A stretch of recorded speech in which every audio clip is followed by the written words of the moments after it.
Bueno, continuamos con el tema que estábamos abordando de la clase anterior sobre el origen de los universos, el origen de este universo, de las primeras emanaciones. Y bueno, con esta imagen hago pues un refresh de cómo las cosas surgen del universo anterior, el universo que sostiene este universo y otros universos. Eh, y bueno, después la existencia que surge de él, todo el contexto. No estamos aquí hablando de personas, no estamos hablando de individuos, estamos hablando de conciencias colectivas. Entonces cada nombre aquí no representa a una persona, literalmente, sino una conciencia colectiva. Y aquí tenemos los primeros conceptos que son emanados, ¿sí? Como lo expliqué en la temática anterior. Los primeros reinos, ¿sí? Los colaboradores y las cualidades que ellos poseen. ¿Sí? A ver. También terminé perdón, la clase anterior con esta diapositiva, porque bueno, es supremamente importante. A ver si la siguiente... bueno, también aquí estaba esta, ¿no? De los primeros reinos, ¿sí? Que de estos cuatro dimanan los que van a ir desarrollándose, ¿no? Entonces, o sea, las razas setitas proceden de aquí, de estos reinos, van derivando del primero al segundo, del segundo al tercero y del tercero al cuarto, ¿sí? Y el aspecto de la Teshuvah, del regresar, del arrepentimiento y todo el concepto de la dualidad, que es principalmente lo derivado de estos reinos celestiales, de Elelet. Como se ve aquí, que él está con la virtud de la prudencia, así como el anterior a la inteligencia, el anterior a la sensibilidad y el anterior a la gracia. Y con su ayudante está memoria, está amor, está paz y vida eterna. Es el que le ayuda en este caso, es Abrasax, que estuve explicando también sobre, sobre él. Y bueno, en el medio los tres reinos, ¿sí? O tres cualidades que moran ahí. Ahora, de la sabiduría, ¿sí? Es de donde deriva el universo actual. Aquí puse también un gráfico también como para poner algunas ideas similares. Bueno, aquí también otro ejemplo, pero antes de llegar aquí voy a continuar en este punto que me había quedado. Las octavas o los eones o octoados, ¿sí? Que tienen sus diferentes derivaciones. Entonces, el universo como nosotros lo entendemos tiene diversas dimensiones. A ver si lo puse aquí. Sí. Entonces, tiene reinos superiores y reinos inferiores. Es adecuado, por ejemplo, entender que este universo tiene 7 dimensiones. Aparte de esas 7 dimensiones que van de manera ascendente, hay 7 dimensiones que van de manera descendente. Por ejemplo, aquí donde aparece Earth, ¿sí? Refiriéndose a la Tierra, hay 7 dimensiones hacia abajo. Ahora, de las 7 dimensiones hacia arriba sigue habiendo otros niveles, pero que ya no existen, ya no pertenecen a este universo, que son en relación al universo superior, que es el del que deriva este, ¿no? Entonces tenemos el octavo, el noveno, el décimo, y ya la undécima dimensión, que es donde está la raza setita, por así decirlo, la raza original. Entonces, con nosotros hablamos en términos de lo que podemos ver como cuerpos físicos, cuerpos humanos, y ellos están en la tercera dimensión, ¿vale? Y de la misma manera, así como hay dimensiones ascendentes, dimensiones descendentes y después las supradimensiones, si lo podemos llamar así, cada dimensión tiene sus planos paralelos. Entonces, esto es como un edificio donde nosotros estaríamos en la planta tercera, en el piso tercero. Habría un basement, un subterráneo, que es lo que algunos llaman el inframundo. Después podemos considerar que el primer piso, la planta baja, es todo el reino mineral, de los elementos. El segundo es todos los reinos vegetales y animales. Luego estamos nosotros. Luego el cuarto piso, ¿sí? Que sería el reino donde están los seres que han llegado al estado de trascendencia, de iluminación, de despertar de conciencia, donde están muchos de los ángeles, donde hay. Bueno, también es cierto que uno que otro ángel también es de tercera dimensión, pero podríamos llamarlo más bien extraterrestres, ¿no? Que cumplen esa función y algunos los confunden con ángeles. Pero en realidad la mayoría de ángeles, si queremos aplicar el término histórico, estarían en cuarta dimensión, y uno que otro en quinta. Y los primeros que vienen aquí a desarrollar la existencia y demás, pues son de esas dimensiones superiores, y de ahí abajo van encargándose de la formación de las cosas en los niveles más bajos, ¿no? Terraformar planetas, etcétera, por ejemplo. Aquí ya hice una pregunta por aquí.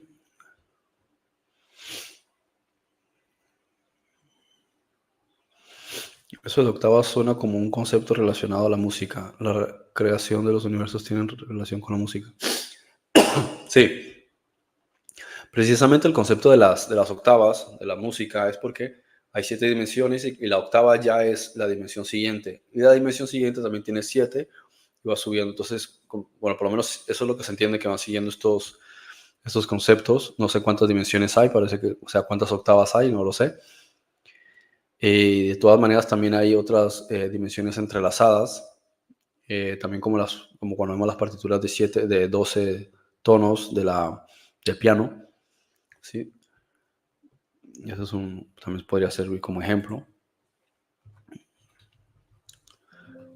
Bueno, entonces, cuando hablamos del mundo, que es también una percepción, un problema a veces con la terminología, especialmente lo que concierne a lo que podemos llamar la Biblia, que hablan de mundo, y claro, lo que la persona interpreta cuando lo está escuchando, que se refiere al planeta Tierra, cuando en realidad, antes de traducirlo al latín, que es mundo, en griego era cosmo, que se refiere al universo. Entonces ahí a veces se genera una cierta confusión, que se está refiriendo al universo, sino que en esos términos del latín, al todo lo creado se le llamaba el mundo. Entonces uno a veces, pues ya en nuestros terminología, digamos que no utilizamos mundo para referirnos al universo, sino que utilizamos mundo para referirnos al planeta Tierra específicamente. Entonces es bueno también ejemplificar, porque hay algunos que son geocentristas, que se creen que solo la Tierra existe o que todo gira en torno a la Tierra, y no es así, precisamente por a lo mejor un problema de interpretación, ¿no?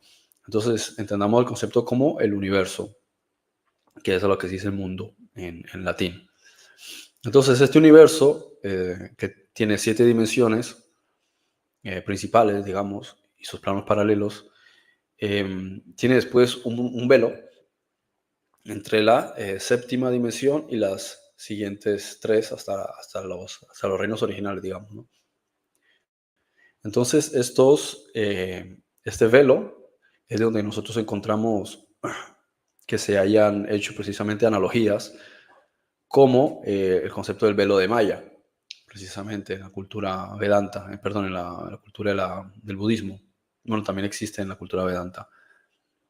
Y también el mismo hecho de por qué el templo en Jerusalén tenía también velo, ¿sí? Tiene un velo, y de hecho este velo se rasga, pero no se rasga de una forma coherente, que es, digamos, como si lo hubiesen jalado de abajo y se rasga hacia arriba, no, sino que se rasga de arriba hacia abajo, lo cual no tiene ninguna explicación en el sentido de los fenómenos, pero lo que sí se explica, pues en el sentido, llamémosle, espiritual, es el hecho de que desde arriba determinan que ya no hay una división entre el ser y la fuente. Entonces ya no necesitas intermediarios o conceptos rituales, protocolarios o legales, o como sea que le quieran llamar, para tener un acceso hacia el ser superior, como ellos lo interpretaban. Como que pensaban que los dioses eran algo que estaba alejado y había que hacer ciertos ritos, y que el ser humano estaba, digamos, que destituido de cualquier relación con su creador o con su Padre Celestial, etc. Entonces todo eso desaparece. De una forma de explicarlo, de también ejemplificarlo, es mostrando una ruptura del velo, pero no hecha por los hombres, que sería como si lo quisieses definir como partiéndose de abajo hacia arriba, sino que viene desde arriba, ¿sí? Esa decisión viene tomada desde arriba. Por eso parten el velo desde arriba hacia abajo. Entonces este mismo velo también representa la división de los niveles y de las realidades. Si observamos también el concepto del templo de Jerusalén, es algo similar, ¿sí? Tiene una parte exterior que representa el cosmos, el mundo, es decir, cuando decimos mundo, en el término bíblico hay que entender que se refiere a este universo, pero especialmente, más concretamente, a la densidad más baja, es decir, las cosas como las percibimos en el mundo fenoménico, las cosas físicas. Después cuando entras al templo y entras en la parte interior es como, como la búsqueda interior y el camino de ascenso hacia el ser más elevado. Y después cuando accedes ya al lugar Sancta Sanctorum, que está el velo, es cuando ya se rompe ese velo, ¿no? Y accedes al reino superior. Entonces tiene la parte física, la parte mental y la parte del éter, o la parte del puro espíritu. A ver, pregunta Tuti, ¿por qué estamos en esta dimensión? ¿Nos trajeron, vinimos por error o vinimos por nuestra voluntad? Vivo tratando de recordar y no recuerdo. Bueno, en un punto determinado, la conciencia colectiva llamada sabiduría, ¿sí? Que algunos también lo llaman fe, decide crear uno de los universos por su cuenta. No pide colaboración, no pide ayuda.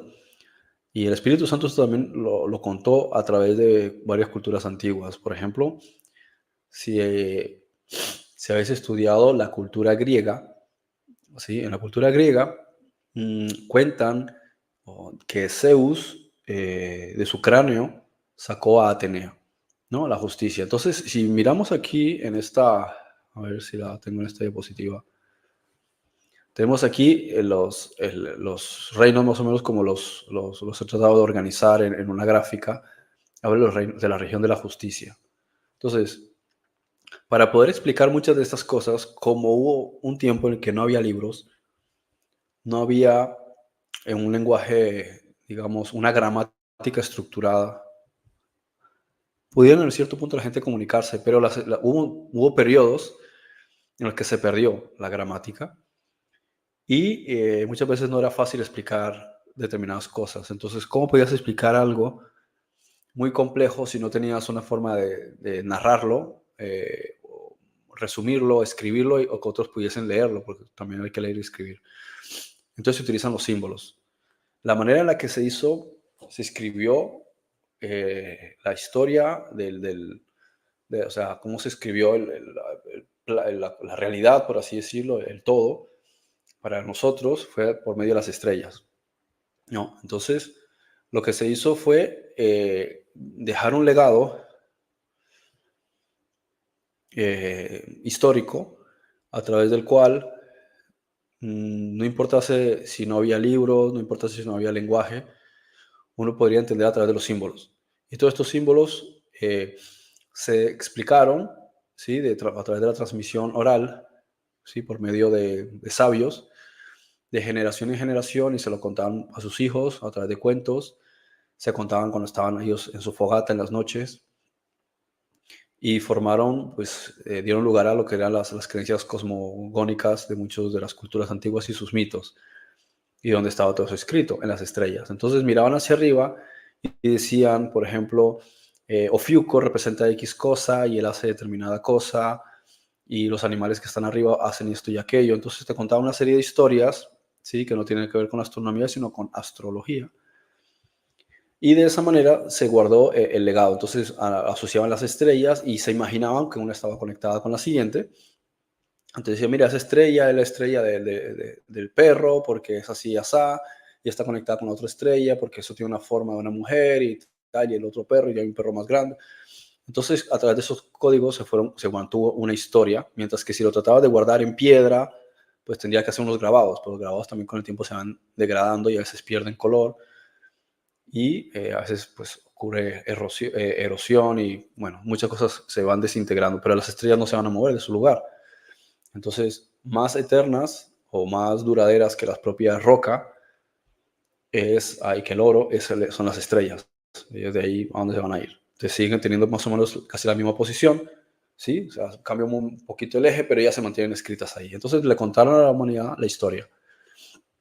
Y cuando uno busca a los dioses, encuentra que están relacionados con planetas, con estrellas, con la luna, el sol, etc.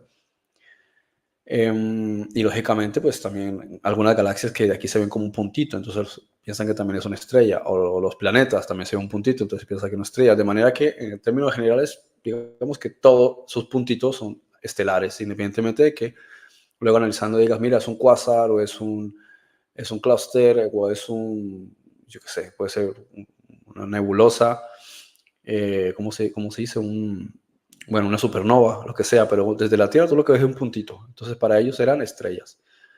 Entonces todas estas estrellas y cómo se configuraban a través de las historias. De manera que te cuentan que X constelación es Virgo o X constelaciones está conectada con Artemisa, ¿no? O perdón, con Atenea. Entonces, ¿quién es Atenea? Entonces, cuando uno profundiza para saber qué es lo que nos legaron o qué nos enseñaron a través de estas culturas antiguas, dices, Atenea representa la justicia. Bien, ¿qué es la justicia? La justicia es una región en el cielo que pertenece a las dimensiones más altas y no está en un solo lugar, está en varios sitios. Tú lo vas a encontrar, por ejemplo, que sí, en muchos casos lo conectan con Virgo, pero también está en otros lugares como es Tauro, ¿no? Entonces, están ubicados en ciertos sitios, ¿sí? Tienes Tauro, tienes Virgo, tienes Acuario, tienes Leo, y luego está la contraposición, ¿sí? Estaría, por ejemplo, Cáncer, Escorpio, y los derivados de ellos. Porque vamos a tener 12 principales, son 12 principales porque están conectados con la personalidad, y de ellos están derivados otros 3. Cada uno tiene, o sea, si cada uno tiene 3, al final hay 36. Y de esos 36, pues hay otras subderivaciones, de manera que hay más de 88, podríamos llamarle constelaciones, pero en realidad son símbolos, ¿sí? Símbolos que cuentan diferentes historias, primeramente sobre la personalidad humana, pero también puedes entender que están relacionados con el origen del universo. Entonces es la biblioteca principal que nosotros tenemos a simple vista, ¿sí? Sin necesidad de tener que ir a otras dimensiones o estados alterados de la conciencia o libros, está todo escrito ahí. Entonces, cuentan los griegos que Zeus, que está conectado con Júpiter, crea a Atenea, que representa la región de la justicia, ¿sí? Entonces, uno tiene que tratar de ubicar las cosas en cierto momento en las estrellas, en las regiones de arriba, para ir entendiendo muchas cosas, porque al mismo tiempo, si vas estudiando las estrellas, especialmente la astrología, te das cuenta de que prácticamente toda la Biblia fue codificada de la misma manera. Ya lo pasaban a escrito, lo que antes no estaba escrito, lo que antes estaba codificado en las estrellas, ¿no? Entonces dice que Zeus abre su cráneo y saca la justicia. Entonces, ¿qué es esto? ¿Quién es Zeus? Zeus quiere decir vida, ¿sí? Se refiere a luz diurna. Entonces tenemos que entender qué significa el día. Y en el principio dijo, hágase la luz. Ok, entonces en el principio está el primer arquetipo de la primera creación que tendría que venir del Dios Supremo, ¿sí? Entonces este es el arquetipo de Zeus. No es que sea Zeus, no estoy diciendo que estoy hablando de Zeus, hay que entender los símbolos. Entonces aparece la luz y luego surge la vida, ¿sí? Eso es lo que significa Zeus. Entonces de él sale la justicia, de su cráneo. De la misma forma, Zeus se supone que tiene una esposa que se llama Rea, su compañera. ¿Sí? Entonces, el concepto de compañera, ya hablamos de que hay un pre-dualismo que no estaba dividido hasta el momento en que la esposa de Zeus tiene envidia y quiere crear por ella misma, digamos, ¿no? Le da la gana, quiere crear por ella misma. Trata de producir algo, pero como ella no tiene el poder o el equilibrio de la vida, ¿sí?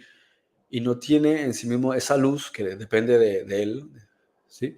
Entonces, lo que ellos producen no le gusta, se sale de control y lo echa del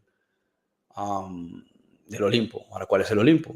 Las regiones celestes más elevadas, o sea, es el Arabot, como puse aquí en la imagen, ¿sí? Que pueden ver, Arabot es el cielo más elevado, es decir, el Olimpo.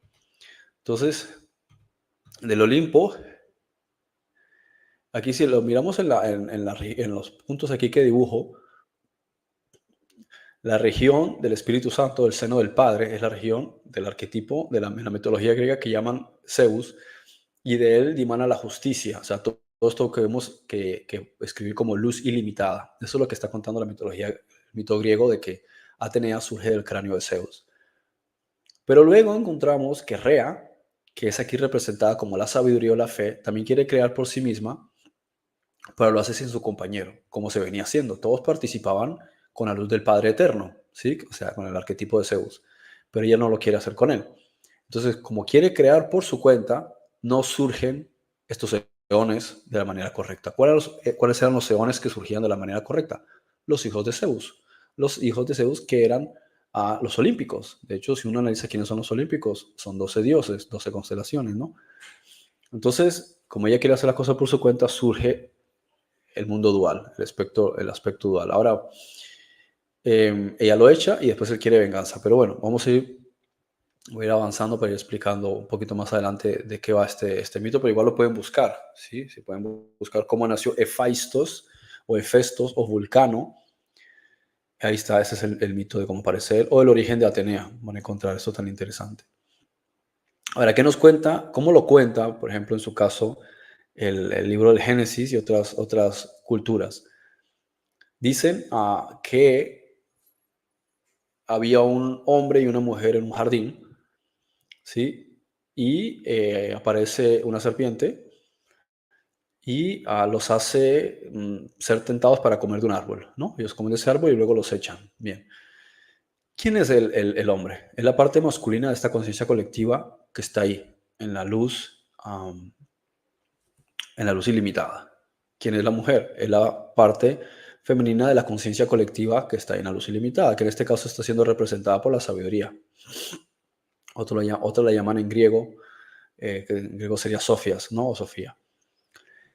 Ahora, ¿de dónde sale la serpiente? La serpiente no fue creada, como cuentan las religiones, ¿sí? La serpiente no fue creada por el reino superior. Es un constructo artificial que surge de la propia mente dual o dualizada. Es decir, no existía la serpiente. Por eso, si uno busca en cualquier parte de Génesis, en ningún sitio te dicen de dónde salió la serpiente. Porque no fue creada por el Supremo, como dicen las religiones. No es cierto, él no la creó. Fue una idea que surge en el momento de que ellos quieren surge la curiosidad sobre cómo crear por ellos mismos. Entonces, ¿cómo crean ellos mismos? Crean dualmente, por eso se abre un árbol de bien y mal. Si es un ser puro, ¿sí? En luz ilimitada no puede existir mal, sería solamente luz. Entonces, ¿quién crea algo mal? ¿Sí? Si es puro. Ya por ahí uno debería cuestionarse de que el relato no te puede estar hablando algo literal, porque entonces no estamos hablando de un Dios puro, porque ya creó un árbol que es bueno, pero también es malo. Entonces, el árbol en sí tampoco te dice o te hace demasiadas especificaciones sobre ese árbol, y mucho menos de por qué está en el medio de un jardín donde está lo mejor de lo mejor. Bien, ¿cuál es el jardín de lo mejor de lo mejor? Es nuestro subconsciente, nuestra capacidad de crear. Ahí está también el potencial que nosotros podemos tener de crear cosas negativas. Entonces lo que hace la mente es escuchar esa curiosidad, escuchar al ego. Bien, pero esto es un tema bastante más largo, pero a lo que voy es que encontramos que hay varias culturas que van contando a veces relatos que aparentemente no están correlacionados, pero si estudias los símbolos dices, a ver, es que me está contando lo mismo, o sea, me está contando los mismos, que quiere ir a lo mismo, aunque me lo está contando de maneras diferentes, ¿vale? A ver, aquí. Bueno, dice André, del Evangelio de Felipe. El mundo fue creado por culpa de una transgresión, pues el que lo creó quería hacerlo imperecedero e inmortal. Exacto. Entonces lo que conocemos como Sofía o sabiduría es este mundo sin permiso, aunque sus intenciones eran buenas. Sí, es que a veces ocurre que uno puede tener muy buenas intenciones, pero no quiere decir que uno tenga la razón o que uno sepa lo que está haciendo. ¿Sí? Muchas veces uno dice, lo hice con la mejor intención, sí, pero es que hasta accidentes, guerras y muchas cosas se hacen con buenas intenciones. Entonces, las intenciones tienen que estar sujetas a la coherencia. Entonces, Adán representa a la inteligencia y la parte racional, la parte aritmética y la parte lógica.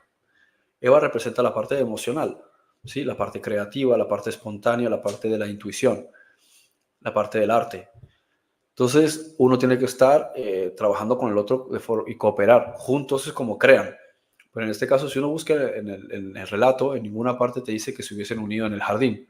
Precisamente como no se unieron en el jardín, no estaba coordinado la inteligencia con la creatividad. Entonces, al final, la creatividad produce sin coherencia. Mientras que cuando Zeus crea, lo está haciendo desde la coherencia. ¿Sí? Y como no necesita creatividad, simplemente crea la justicia porque la justicia no necesita creatividad. Entonces, cuando uno va a un tribunal, no ves al juez que se comporte como si fuese una madre que dice, ay, pobrecito, lo asesinó, ay, no, vele, disculpas, ¿no? Ay, pero tampoco sean tan malos con él. Sí, no le sale eso, sino que tiene que ser estricto. Sí es sí, no es no. Estas son las pruebas, se acabó. Aquí no me voy a poner con sentimentalismo ni con emocionalismo, ¿no? Entonces, esa es la parte de la idea masculina, ¿sí? La parte femenina, en cambio, por ejemplo, no serviría en esos casos porque es protectora, le gustan las plantitas, los animales, los niños, es más de la dulzura, por ejemplo, un hombre puede estar más preparado, por ejemplo, para conceptos de conflicto porque hasta el cuerpo está diseñado de esa manera, entonces se enfrenta más a las cosas con más dureza, mientras que del hogar hacia adentro hace falta alguien que tenga, que no se vea afectado por esta parte de rudeza. Entonces está la espontaneidad, la dulzura. Entonces por eso nunca mandaban a las mujeres a las guerras en la antigüedad, para no dañar su carácter femenino, ¿sí? Su inocencia y su espontaneidad y su forma de pensar femenina. Entonces la mandaban allá porque si no ella iba a tener que dejar de pensar como mujer para tener que pensar como hombre. Y eso pues al final crearía un desequilibrio. Entonces la mandaban a que ella estuviese en un sitio que más afinara con sus potenciales y que no dañara, porque si la dañas a ella, entonces ya, ¿quién es el que va a generar el amor dentro del hogar? Si los dos vienen llenos de veneno de fuera, de tener que matar, luchar, espadazos, cortar cabezas. Entonces el equilibrio siempre existió en ese punto. Entonces ahí está uno de los puntos importantes también, entender cuál es el símbolo que tiene Adán en toda esta historia y cuál es el papel que está cumpliendo Eva, ¿no? Mm, Eso, sí, bueno, lo que estaba comentando André. Entonces, se produce todo este universo, que es lo que está contando ese relato, y dice que fueron echados del jardín de Edén. Entonces, ¿cuál es el jardín de Edén? Esas regiones. ¿Y de dónde son echados? Y se fueron echados al oriente. ¿Cuál es el oriente? Toda esta parte que vemos aquí, la región de la derecha. Entonces, en la región de la derecha tiene una parte donde están los primeros, llamémosle dioses, si queremos llamarlos dioses, los primeros que son creados. Después está una región que es región del medio y después está la región de la izquierda. Esto representa igual los aspectos que tienen que ver con la mente, ¿sí? Está la parte derecha, la parte central y la parte izquierda. Si nosotros analizamos el cerebro, vamos a observar los mismos parámetros. Bien, lo mismo ocurre con la mente. Así como el cuerpo opera la parte derecha y la mente derecha en un sentido masculino, la parte izquierda del cuerpo y de la mente es femenino. Mientras que en el cerebro es al revés, ¿no? El cerebro es, el izquierdo es, perdón, el derecho es femenino y el izquierdo es masculino. Así que encontramos que la parte derecha, que es masculina, no el cerebro, vamos a dejarlo el cerebro aparte, es esta. Pero si queremos encontrar también la proyección en la mente, también vamos a encontrar que un lateral, un hemisferio, es masculino, el otro hemisferio es femenino, y en el medio, el camino del medio, que es el de la proyección misma del origen de la dualidad, es lo que otros llaman la serpiente, o la glándula pineal, la glándula pituitaria, y de donde sale el tronco, ¿sí? Que lleva a la médula, ¿sí? Donde sale la columna, o sea, toda la estructura. El cuerpo es básicamente un ejemplo mismo de la estructura. La cabeza del ser es este reino superior. Por eso Zeus rompe su cabeza. Surge de los reinos superiores de la justicia, lo correcto. Y después tenemos todo el cuerpo. Cada parte del cuerpo tiene una representación. Cada mano, cada extremidad, cada dedo, todo es un ejemplo convertido en físico, en materia, de lo que es el universo de la mente, que a su vez es una proyección del universo del puro espíritu. ¿Sí? Digo el puro espíritu para no confundirlo con la palabra espíritu que existe dentro de la terminología de este universo, ¿no? Puro espíritu me refiero al origen de todas las cosas, que es espíritu puro, verdadero, ¿vale?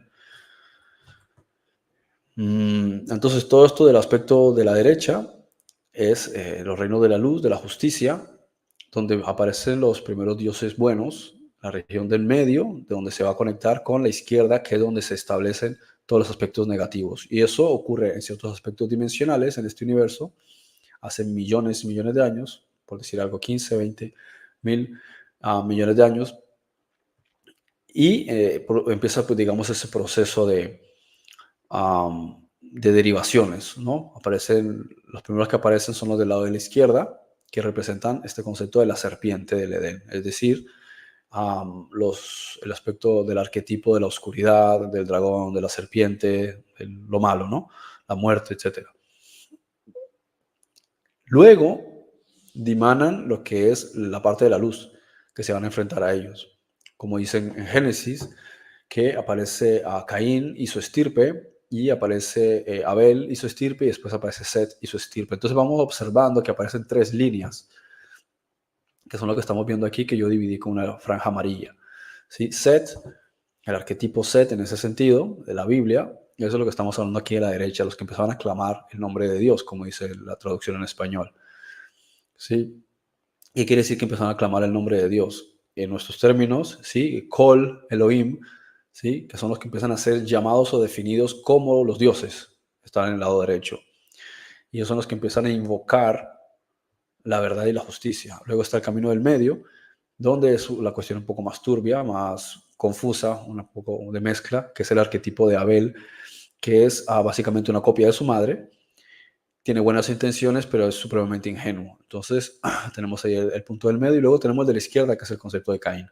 Y Caín es este aspecto de lo que crea la tradición, el intercambio, la dictadura, el poder, los celos, la envidia. De ahí viene el nombre Caín, Kiná, Knut o Lignot. Lignot puede ser, por ejemplo, es comprar, ¿sí? El intercambio.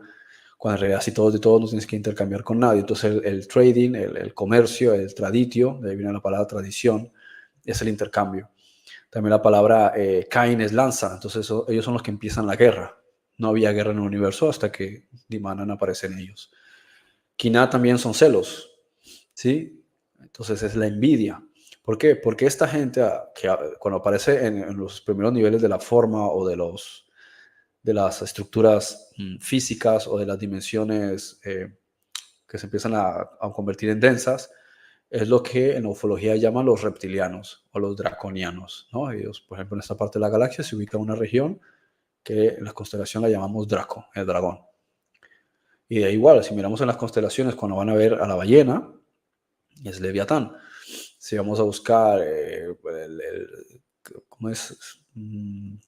Como puede ser, por ejemplo, Serpens, la Serpens que está partida por la mitad, también vas a encontrar la historia, que incluso en la India te lo menciona. En el Job, Isaías, en los Salmos también habla de dragones que son vencidos y se lucha contra ellos en los mares, etc. Entonces, todas estas historias que también están registradas en las estrellas son los primeros conflictos que hubo entre las fuerzas de la derecha, las fuerzas del medio y las fuerzas de la izquierda, por así llamarlas. Que no es que estén literalmente a la derecha de aquí a la izquierda, es un sentido figurado sobre la mente, es un sentido también de cómo están operando. ¿Sí? Unos operan de una manera y otros operan de otra. Por eso Yeshua dice, porque en su momento pondrá a los cabritos a la izquierda, ¿sí? Y a los corderos, las ovejas las pondrá a la derecha. Te lo está diciendo claramente. Las ovejas que pone a la derecha son los pensamientos rectos, que van en el hemisferio derecho, que es masculino. ¿Sí? Entonces lo que está poniendo, que es masculino, no me refiero a un hombre, que no vamos a cometer aquí el error de pensar que estoy hablando de un cuerpo humano o de un género sexual. ¿Sí? Estoy hablando de lo relativo al arquetipo masculino, ¿sí? Que es, como dije, la parte aritmética, la parte del cálculo, del análisis, de la inteligencia, de la parte pragmática del pensamiento. Mientras que los que están a la izquierda son los del sistema de pensamiento femenino, que no quisieron escuchar las jerarquías más elevadas. Entonces por eso les pusieron amos que los controlasen o que los dirigiesen. Entonces ahí se estableció el concepto de dictadura. Por eso, como he explicado muchísimas veces, cuando Pablo dice no permito que la mujer dirija o que la mujer enseñe casa o que no enseñe a la congregación o que el hombre controla a la mujer, no se estaba refiriendo, o sea, cuando él decía estas cosas, aunque en su momento históricamente también pues tenía su parte importante para que las mujeres no fuesen apedreadas por una sociedad de hombres que iban a ver mal que una mujer estuviese fuera del hogar, ¿sí? Aparte que será la primera vergüenza para los padres de ella, que hace mi hija metiéndose en berenjenales de hombres ahí con sus discusiones. Ellos están hablando sus asuntos filosóficos, ¿sí? Con sus cosas de machos, por así decirlo. Ella que hace metiéndose en eso, rebajándose a eso, ¿no?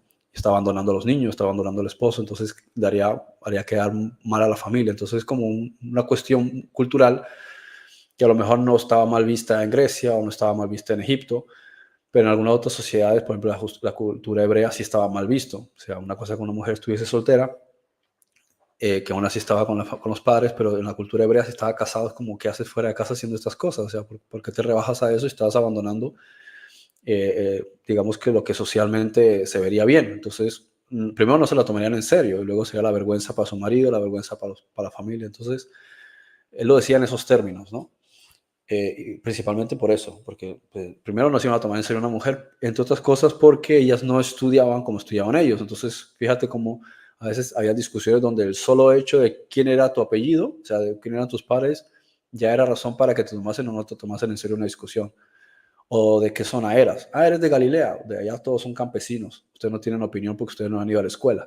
Entonces, ese tipo de cosas. Entonces, no vas a llegar a ningún lado tratando de discutir con gente, ¿sí? Si ya empiezan con estos prejuicios. Entonces, por ahí va también, hay que entender a Pablo, en una época y una cultura que, por ejemplo, ya lo miras en el mundo occidental, hoy día eso no se puede aplicar. ¿Sí? Tuve mujeres en la universidad, mujeres presidentes, mujeres jueces, porque las cosas ya están en otro contexto, ¿no? Entonces, cada cosa en su debido contexto, en su época y en su lugar. Pero cuando hablamos en el sentido de la mente, te está diciendo que es la coherencia la que debe dominar a las emociones, porque también tenemos que mirarlo de arriba hacia abajo, verlo desde el chakra, ¿sí? Del centro de la cabeza, que es el que debe dominar al chakra que está en el corazón, que es digamos, el de las emociones. Entonces tienes a Adán y tienes a Eva. Juntos son los que crean, ¿sí? Con los que producen. De ahí viene la capacidad de crear cuando hay una coherencia entre ambos. Lo mismo vas a encontrar en el cerebro. Cuando van a empezar a trabajar correctamente derecho e izquierdo, es ahí donde se coordinan. Mientras que vas a encontrar aquí en estos aspectos de estos individuos, que ellos operan según su celo, según su envidia, según su derecho de poder. Ellos no son coherentes, no usan la razón ni la lógica, se utilizan su conocimiento para el mal. Entonces, eso es lo que están representándolos a ellos también en este sentido, lo que es la izquierda y lo que es la derecha y lo que es el camino de la región del medio, si lo queremos llamar así. Y en que es de donde también vienen los conceptos estos de que la serpiente está en medio del árbol, enredada, ¿sí? Pues entonces podemos entender que el árbol está también en el medio, en esos símbolos, ¿no? ¿Qué más tenemos de esta imagen? Bueno, sí, en la próxima clase explicaré un poco más sobre las constelaciones, porque es un tema supremamente largo, muy largo, pero solamente lo voy a mencionar por encima. Entonces tenemos la región del destino, que son las dimensiones más hacia aquí, más hacia abajo. Cuando contamos las dimensiones entre el 1 a la quinta dimensión, ¿sí? A medida que digamos que esta es la primera dimensión, esta es la quinta, a medida que nos acercamos hacia el centro, hay una mayor incidencia de lo que es el guión del destino. Sí, que las cosas están preconfiguradas de una manera específica para llevarse a cabo, para dirigirse. Todo llega hasta la parte más baja y empieza a ascender, y a medida que vas ascendiendo te vas desligando de los aspectos más bajos y primitivos del destino, que es como por ejemplo el desencarnar, el abandonar el cuerpo y tener que entrar en este samsara, de que tienes que ir a regiones a depurar tus propias ideas y creencias y cargos de culpabilidad. Entonces son cosas que existen en estos planos, pero a medida que vas subiendo dejan de existir. Están más radicados en la tercera dimensión, en la nuestra, que en los siguientes niveles, que ya no tienen, o sea, ya se ha trascendido a esta idea. Porque en realidad no existen en un sentido necesariamente, o sea, no existen para los seres de primera densidad, de segunda y tercera. En realidad, muchos de estos planos paralelos y planos inferiores se crearon con el poder que la oscuridad, cuando emerge, saca de la matriz, ¿sí? De la sabiduría. Entonces crea esas regiones para que en la lucha entre ellos mismos se agarrasen y se encerrasen en esos lugares. Entonces son prisiones que están en otras dimensiones, o sea, dimensiones inferiores y algunos planos paralelos para agarrarse entre ellos. ¿Qué ocurre? Cuando la mente entra en unos estados de conciencia, al abandonar el cuerpo, de culpabilidad, a veces esta energía los lleva y ellos vibran con esa energía, entonces terminan siendo atraídos y atrapados por muchos de las formas de pensamiento que pertenecen a esa región y se los llevan, y ahí los mantienen torturando según las propias concepciones del individuo. O sea, si el individuo no tiene cargo de conciencias subconscientes, perdón, Si no tiene cargos de conciencia subconscientes, no va a ir a esos lugares porque no comulga, no siente que tenga ningún cargo de culpabilidad, ¿no?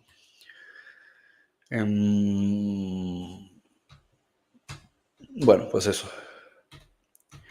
Bueno, algunas cosas que quieran comentar.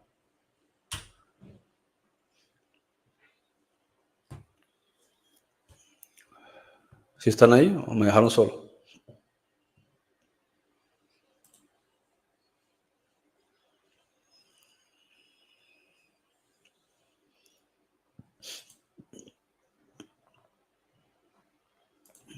¿Aló? A ver, entonces esos reinos superiores están en el interior, no a millones de años luz. Pues ni una cosa ni la otra, están en dimensiones superiores, ¿sí? Las dimensiones no están a una distancia, las dimensiones son envolventes, son como capas, ¿sí? Se entrelazan. Entonces, si tú quieres decir dónde está tal dimensión, tú puedes hacer así y decir aquí está. La cuestión es que no puedes acceder a ella porque está en un estado vibracional mucho más elevado. Entonces, hay dimensiones más elevadas y más bajas en cualquier parte del universo. De hecho, normalmente se configuran de tal manera que empiezan a crear materia a su alrededor. Entonces, ves que con el pasar del tiempo, alrededor de esas convergencias o estas focalizaciones de energía dimensional, se empiezan a construir lentamente cuerpos. Y de ahí que te das cuenta de que cuando miras el universo, te das cuenta de que con el correr del tiempo, todas estas focalizaciones a lo largo del espacio han formado los planetas y han formado las estrellas. Y bueno, entonces dice, no es que se formen en torno a un planeta o una estrella, no, sino que ellos cuando se focalizan en el espacio, lentamente van atrayendo magnéticamente, lo que llamamos fuerza de gravedad, en realidad es la atracción de la focalización de la conciencia, y va atrayendo materia.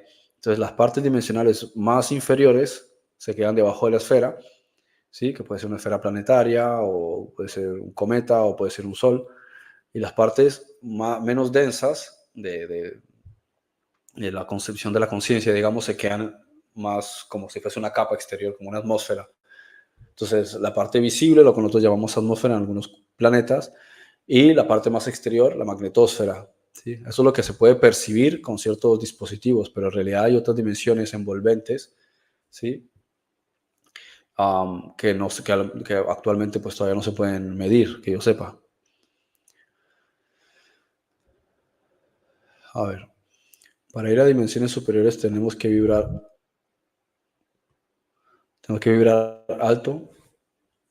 A ver, para ir a dimensiones superiores tenemos que vibrar alto para poder elevar al momento de dejar nuestro cuerpo físico. Solo hay una dimensión a la que podemos, o sea, una cosa son dimensiones, como digo, y otra cosa son planos paralelos, son cosas muy distintas. También universos paralelos es otra cosa.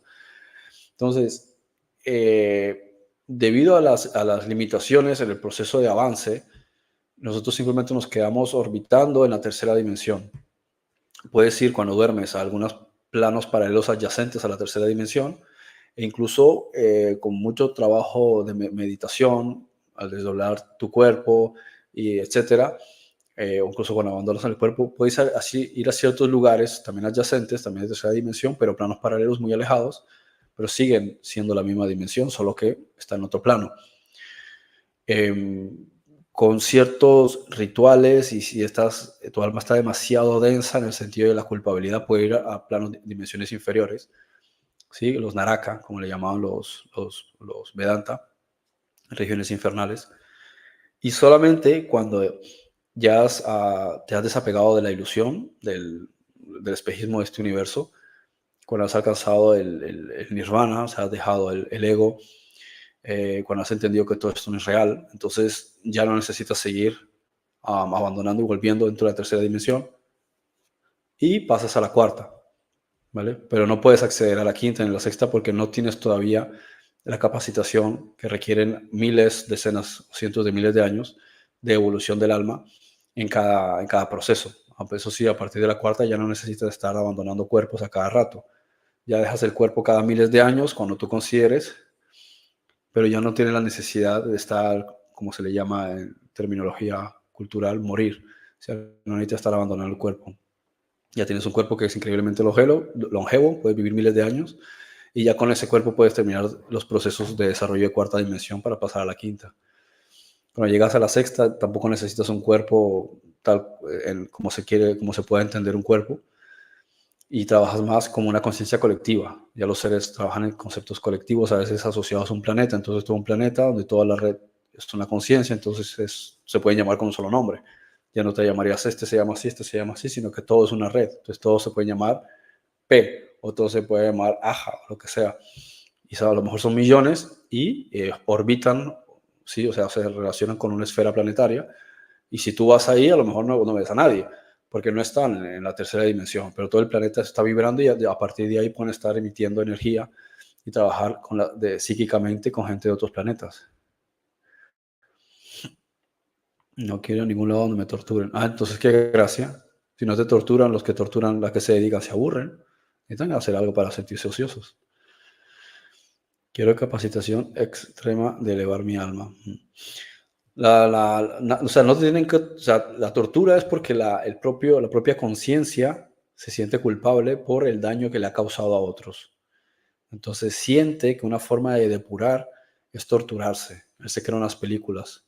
Entonces simplemente formas pensamiento que están en esos planos paralelos, le ayudan mientras está bajo la guía de un tipo de malaj, un tipo de ángel que es responsable para esos planos, que no es el tipo de ángel como nosotros lo entendemos en el sentido de la mitología y la religión, pero son otros seres que están ahí administrando y observan que todo se regule de manera adecuada para que no haya extremos y que todo cumpla unas pautas, porque estás ahí un cierto tiempo, a veces estás solamente un par de años en cierto lugar y después te destinan a otro sitio, pero todo se va a hacer en función de lo que tu subconsciente ha predeterminado como forma en la que siente que se puede liberar de cargo de culpabilidad. Eso sí, eso no quita el karma, o sea, eso no quita la deuda que tú tengas con alguien. O sea, si tú le hiciste daño a alguien, si asesinaste, violaste, etcétera, etcétera, cuando tú dejas el cuerpo, tú creas eso como un sentimiento de culpabilidad contigo mismo, porque no es una forma de pagarle a la otra persona. La otra persona, ¿cómo va a ser compensada por el hecho de que a ti te golpeen? Es como tú me robas a mí 5.000 euros y te dan una paliza, y eso me devolvió a mí el dinero. No. Entonces, la persona tiene que regresar y resarcir las cosas con la persona con la que tiene el conflicto, se volverán a encontrar en otro momento. ¿Sí? Y a la otra persona, si le quiere perdonar conscientemente, ya eso es otra historia para cortar con el ciclo del kármico. Yo trabajé mi culpabilidad de cosas de esta vida, pero a veces suceden cosas que te traen culpa. Tengo entendido que los karmas se pueden cancelar. Claro, claro que se cancelan. Sí. Y de hecho se pueden facilitar muchas cosas en ese sentido. A veces tienes una deuda con alguien, pero supongamos que esa persona ya no está, falleció, perdiste el contacto de ella, no tienes manera de contactar con ella para poder hacer las paces. Entonces puedes hacer un trabajo interior, unas terapias, ¿sí? De manera que cuando adquieres conciencia sobre algo, le puedes también mandar energía, le puedes mandar paz, y de esa manera, cuando abandones el cuerpo y ya no tienes cargo de culpabilidad, eso sí, posiblemente te lo tienes que volver a encontrar, y cuando te lo vuelvas a encontrar, posiblemente como ya todo se preparó adecuadamente, ya hubo un perdón, y esa persona, cuando te topes con ella, no te va a devolver las cosas. Ya va a haber un proceso de completitud de esa fase de perdón. A ver, los karmas se cancelan con el Dharma. Eh, a ver, el Dharma, como dice Jesús, el amor cubre multitud de pecados, como dice el Nuevo Testamento. Puede hacer que muchas deudas que tienes contigo mismo, muchas cosas se mengüen, se puedan solucionar de forma más fácil, pero el daño que le haces a alguien tienes que solucionarlo con esa persona, en esta vida o en otra vida. Simplemente puedes hacer cosas que predispongan el entorno para que cuando te topes con esa persona ya no haya ningún tipo de irritación, ni haya ningún tipo de magnetismo destinado a hacerte daño como compensación. Sí, es como el efecto cuando Jacob engaña a su hermano quitándole la primogenitura y el hermano lo quería matar. ¿Qué ocurre? Se disponen las cosas, seguro que estaría muy arrepentido de esa acción, pidiendo oración, o sea, orando por el hermano, que estaría enfadado, y después de un tiempo adecuado, Cuando se volvieron a encontrar, el hermano lo quería matar, de repente lo vio y hicieron las paces. No le hizo nada. ¿Por qué? Porque las cosas se prepararon, porque realmente había un arrepentimiento genuino. Hay un proceso. Primero, Esaú tiene que entender que él voluntariamente vendió su primogenitura. Y después Jacob, que a través de la trampa, pues se carga una culpa. Entonces es un ejemplo también de que uno puede ver que sí, ahí está predestinado. Ahí viene cuando estaba diciendo sobre el destino. El destino estaba fijado. Pero tú puedes llegar a un momento en que empiezas a estar por encima del destino. Y como ves, el karma no se deshizo en el sentido de la energía magnética, pero empieza a perder su fuerza en el momento en que se produce el perdón. Si puedes, como digo, si puedes llegar a eso directamente con el individuo, genial. Y si no puedes, pues puedes también intervenir psíquicamente, pidiendo por ese individuo, pidiéndote perdón a ti mismo, etcétera, etcétera, para que esa cosa se vaya magnetizando de tal forma que te vuelvas a encontrar en esa vida o en otra con él y se solucione el asunto, ¿sí? Para que no quede nada pendiente. Por eso dice Yeshua, haz las paces con tu adversario mientras estéis en el camino. ¿Por qué? Porque mientras estás en esta vida puedes solucionarlo, pero si no, está complicado que no puedas solucionar. Porque luego te quedas con ese cargo de culpabilidad y luego te vas al más allá. Por eso él dice, porque te echará a la cárcel y no saldrás de ahí hasta que pagues el último cuadrante. ¿A qué se refiere? Que vas a terminar en las regiones intermedias antes de reencarnar con esa culpabilidad porque no se pudo solucionar eso mientras estabas en el camino, o sea, mientras estabas con un cuerpo que lo podías hacer. Ahora estás en el cuerpo, como dice, sin el cuerpo, como dice la Biblia, ahí no ocurre nada. No hay trabajo, no hay funciones, no hay cosas, no hay conciencia. Es decir, ¿qué voy a hacer yo? Me vengo como un fantasma a tratar de solucionar las cosas tipo película Ghost. No puedo hacer nada. Entonces ya no te queda otra que tener que volver, primero, que te carcoma la conciencia, haciendo películas de que te caes por un abismo, o te congelas o ardes en fuego, porque te sientes culpable y en ese bucle. Y cuando regresas, vas a ver si la otra persona te va a querer compensar, devolver lo que le hiciste. Entonces, por eso es bueno tratar de solucionarlo en lo posible en vida.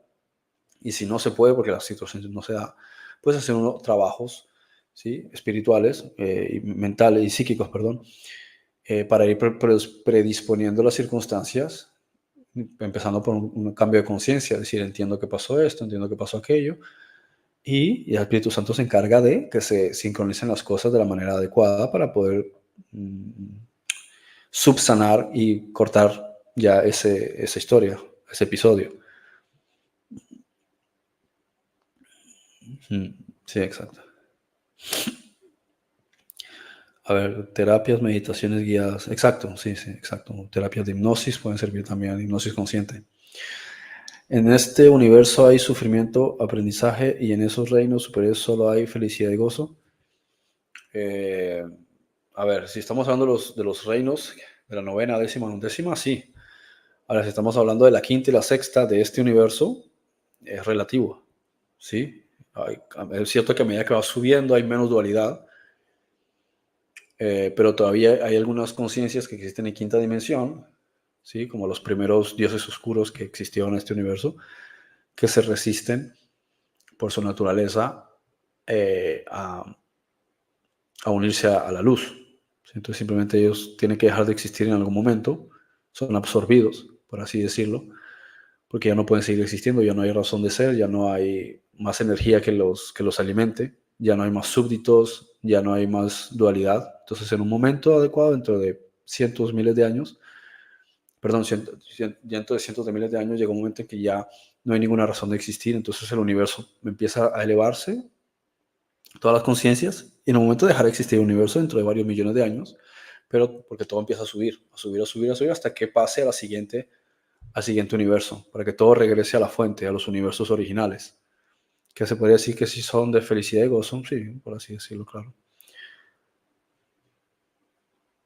Bueno, genial, sí. Bueno, listo. Pues nada, ya con esto concluimos, ¿bien? Explicaré un poquito más sobre el origen de los aspectos duales y sus arcontes en la próxima clase, ¿vale? Gracias por asistir a todos. Hola, Judith.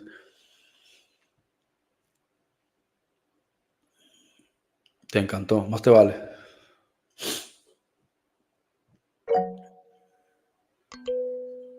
Dime, Lucas, ¿qué quieres comentar?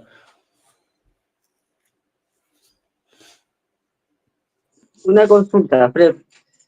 Si bien viste que hay mucha gente que dice que abandona el cuerpo y se encuentra en un plano diferente.